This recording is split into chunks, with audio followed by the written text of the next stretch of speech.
Closing doesn't just happen. You have to work at it. I love it when people say, oh, you just get a bunch of yeses throughout the sales process and all of a sudden money falls from the sky. That's just not the way it works. Also, closing doesn't just happen at the end. If you think closing happens at the end, then you have to use some cheesy technique to try to stuff it down somebody's throat, and that's never going to work because the client's not used to it and it'll come across as inauthentic. Closing happens at every stage of the sales process. You close for next steps, you close for a meeting with power, you close for everything.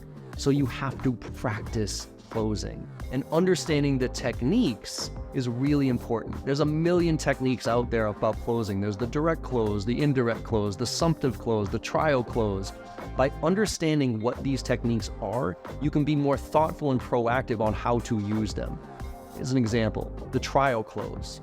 The trial close is basically an if-then statement. It's a great way to ease into the close at the end. So for instance, if we're having a meeting, I'm going to say, hey, here's all the things I want to make sure that we cover in our call today. What do you want to get out of our conversation today? And have the client tell you. And then say, hey, look, if we address all these concerns and all these questions that you have, typically the next steps are we bring in your executive, your IT team, whatever that is. So if we do this, would you feel comfortable taking that next step with us?